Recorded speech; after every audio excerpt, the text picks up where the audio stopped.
সবাইকে নমস্কার জানিয়ে বলছি, প্লিজ দয়া করে কেউ কাউন্টিং এজেন্টরা এবং প্রার্থী ক্যান্ডিডেটরা তারা ভোটিং এলাকা ছেড়ে আসবেন না।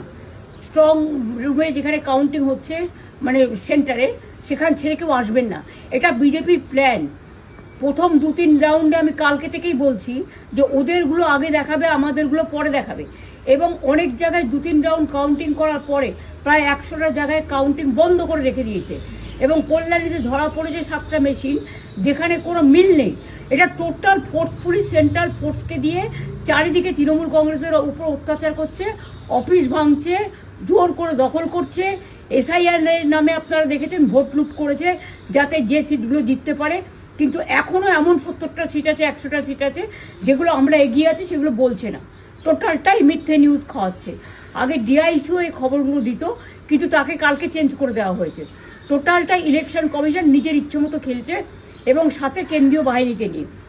এবং আমাদের পুলিশরা টোটাল মাথা নত করে কেন্দ্রীয় বাহিনীর আন্ডারে কাজ করছে। সুতরাং আমি আমাদের কাউন্টিং এজেন্টদের, আমাদের সমস্ত পার্টির কর্মীদের বলবো, অত মন খারাপ করার কারণ নেই।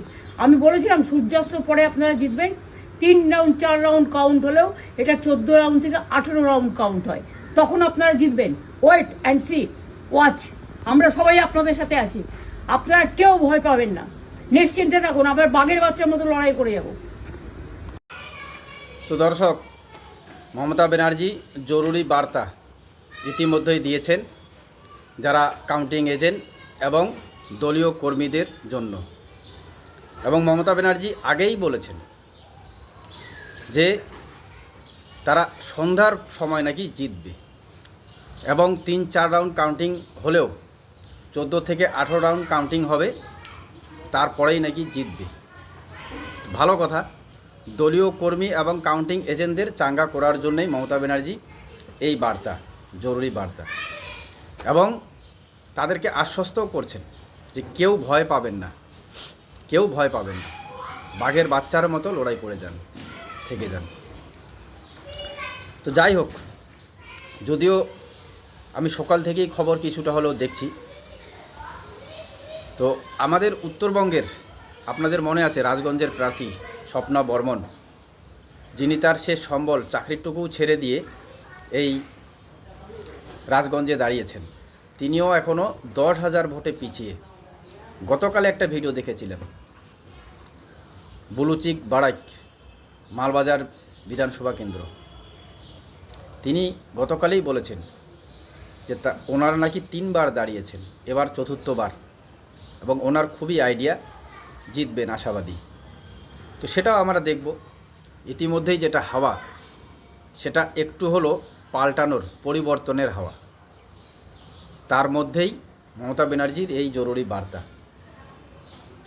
এবং তিনি এখন পর্যন্ত অনেক অভিযোগ করে যাচ্ছেন। অভিযোগের তো কোনো শেষ কিনারা নেই। মানে কেন্দ্র বাহিনী থেকে শুরু করে, ইলেকশন কমিশন থেকে শুরু করে, এমনকি রাজ্যের পুলিশ, সেটাও নাকি কমিশনের আন্ডারে। কি বলছেন, আমাদের যারা পুলিশ তারাও কমিশনের আন্ডারে কাজ করছেন মাথা নত করে। তো এটাই হয়। এবং পরিবর্তনের ডাক দিয়েছেন পরিযায়ী শ্রমিক থেকে শুরু করে বাংলার সাধারণ জনগণ। এবং আজকের দিনে সেই রেজাল্ট, এবং এখন পর্যন্ত যা রেজাল্ট, বাংলায় পরিবর্তন হচ্ছেই। কিন্তু তার মধ্যেই মমতা ব্যানার্জির এই জরুরি বার্তা। তবে আমি আজকে আর বেশি কিছু বলবো না, কারণ ইতিমধ্যেই 15 বছরের তৃণমূলের বা তৃণমূল সরকারের কাণ্ড কারখানা আমরা সবাই দেখেছি। মানুষ পরিবর্তন চাইছেন, বা মানুষ পরিবর্তনের ডাক দিয়েছে। এবার আদৌ কি আজকে পরিবর্তন হচ্ছে? আর কয়েক ঘন্টা মাত্র বাকি, আমরা সকলেই হয়তো জেনে যাব। এবং আপনাদের যা ব্যক্তিগত মত, সেটাও আপনারা জানাবেন।